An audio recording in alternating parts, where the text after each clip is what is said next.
Hey, so I'm back with the second part of my talk about Kang's The Vegetarian. And two quick notes. One, the main reason why it took me a little bit to do this is not just because I read a little slower than I intended, but I actually misplaced the book slightly, and well, it was actually in my car. It's fallen between the seats, and I thought I'd either left it at home or left it at work. So when I was at work, I thought I left it at home, and it was at home. I thought I left it at work for a day, and then opened up the other car of my door, and there it was, right there. So it took me a minute. And the other quick note number two, is I can only speak about the translation. My understanding is that the translation has been critiqued, and I've deliberately not looked at the specifics of that critique because, or any other reviews for that matter, because I've wanted whatever I'd said to be my own thoughts.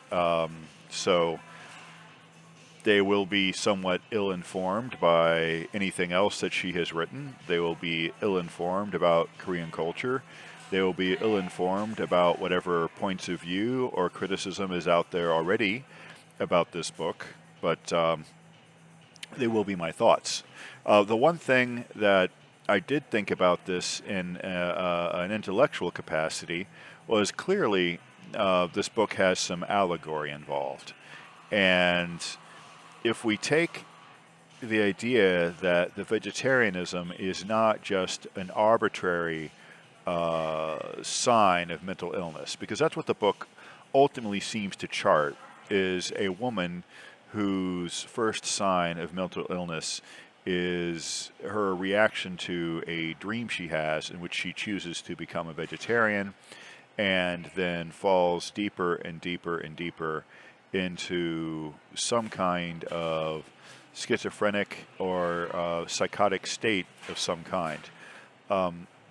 I think inevitably there's going to have to be spoilers for me to talk about most of this book, but I'll try to avoid too much. The book is told from 3 points of view. The first part is told from her husband's point of view. The second part is told from her brother-in-law's point of view, and the third part is told from her sister's point of view. So, other than some excerpts in the first bit that seem to be interpolations from her point of view, you don't ever hear from the main character herself. She does talk to each of these other characters at different points, but part of her experience that she's going through from the first moment the book begins, from vegetarianism when the book begins, is an increasing lack of desire or ability or interest in communicating with others. It's not entirely clear if she is capable of communicating with other people. Several times they ask her in various ways, why she has made these choices, why is she a vegetarian, and these kinds of things. And the answers she gives are, they're not sufficient to actually explain it. But then that's where some of the allegory comes in. Why should this grown woman have to explain her decisions to other people? Shouldn't she have, the ability to make a decision and not have to explain it to other people? So there's that. But if vegetarianism is not arbitrary, if it is not just, a sign of a deteriorating mind that we're getting here, but actually meant to mean something beyond that, then perhaps there's some relationship here to what's called ecofeminism, which is connecting femininity and the earth and ecology and those kinds of things. Like, you might have noticed that there is an association in our culture between vegetarianism and femininity. Even a guy who is a vegetarian is likely to get called names like sissy because of his vegetarianism, irrespective of what else he might do with his appearance or with his life. There's just this association of, you know, meat eating with masculinity. Now, you know, I don't know how far to go with this. Uh, is that association, you know, related to concepts of toxic masculinity in the sense of like this conquering kind of alpha alpha male kind of thing? I don't know. I don't know, and I don't know what the theory says. But if there is a connection there, then what we have here is in the first part of the book, when she first chooses to become a vegetarian, and she has to deal with specifically with her husband and with her father. That's the relationship between, you know, being a dutiful daughter. That's a relationship between being a dutiful wife. Those are the kinds of social expectations and limitations that she has been given in life, and clearly they're not meeting all of her needs, such as they are. It says in the book that she is a good cook, and one of the things that her husband gets upset at her for is she just throws out all of their meat. She doesn't, you know, cook it up for him or give it away to charity, or no, she just loads it up in trash bags and throws it all away. And that kind of upsets him a bit. And then she won't allow him to eat meat in the house. And he and the father and her father both have a very kind of patriarchal kind of domineering authoritarian position in relationship to her. So I think there is something allegorical going on there. And then, of course, we have the second part, which is told from the brother-in-law's point of view. Now, the brother-in-law has a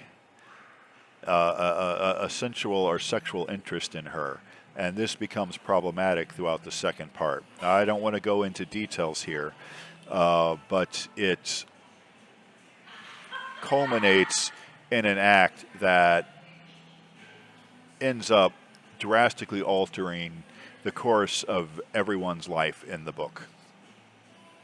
And it also brings out something new in her psychosis or her position, that she is not just a vegetarian as she was in the first part of the book, but she begins to seemingly identify with plant life. And that continues on into the third part of the book, which after the event that ends the second part of the book, the vegetarian character, I'm not even going to attempt to try the Korean names. I cannot pronounce Korean names, and I would just slaughter them. The main character's name is Yeong-Hye.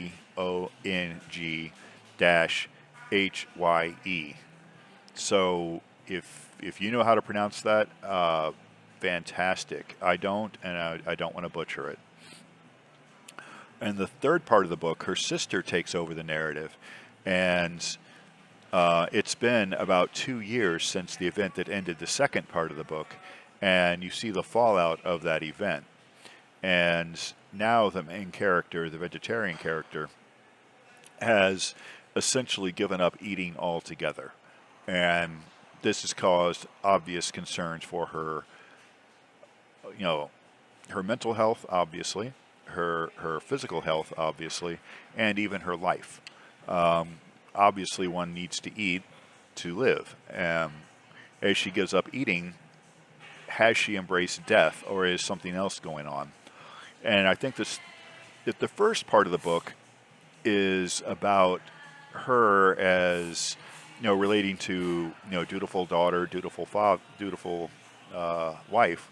The second part of the book is her as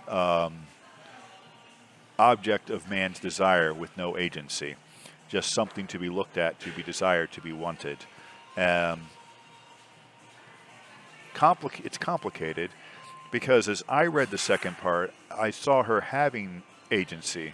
But then again, if she's not in her right mind, if she is, mentally ill, if she is not relating to the world correctly, then maybe her ability to have agency is damaged. Maybe she doesn't have agency. So, I think there's an issue there, perhaps, with agency and what happens. I know for certain in the third part of the book, the sister definitely believes that to be the case, that her sister did not have the ability to have agency or to consent to the things that happened in the second part of the book. And that is one of the main points of view that she has that she feels guilty for. And that's one of the main things the third part is about her sister's own, attempt to understand her sister, both in terms of her guilt for maybe not standing up when her father did things to her, like hit her and things like that in the first part of the book, or in a childhood scene that she remembers when her father was brutal to her, that maybe she could have stood up, but instead she did other things. So I think there's a little bit of a sense of maybe something of a survivor's guilt going on there, a little bit of, I should have been more in more solidarity with my sister. Also a kind of, an identification with some of the situation her sister's going through, in the sense that, like, the older sister, who is the narrator in the third part, the older sister is basically suggesting that I may be on the same path as my younger sister. She just got there before me. So, is it that easy to take the stressors that's going on in her life that she's having some difficulties with? How far away is she from falling into some kind of mental illness such as her sister did? So I think the third part definitely deals with kind of this feminist, eco-feminist kind of connection with nature, and this kind of solidarity between women, and connects the unique individual story of the vegetarian character to perhaps the overall position of women in Korean society, or perhaps in society overall. So, ultimately, I like this book. The author has said, in one of the few things I've read about her, that other places are a better place to begin with her work. So I'm definitely excited to get some of her more recent work and some of the places she says to start, and see how they relate to what she says here. But I do think that this is a very interesting book. It's only 180 pages. It's a relatively quick read. There is some brutality in it. There is some sexual assault in it. There are some scenes that may be rough for some readers. It's not told in a exploitative way. It's very matter of fact, very, very daily, very quotidian in the way that it's told. But some of what it says about violence and about women's bodies might be hard for some readers to take.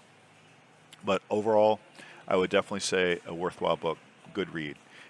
Please comment anything you have to say. I certainly don't pretend to have that intelligent of a position on this book. And there are some things that I've left out because I don't want to provide too many spoilers. I think you get a general sense of the way the book goes, but I don't want to tell you everything in case you do decide to pick it up.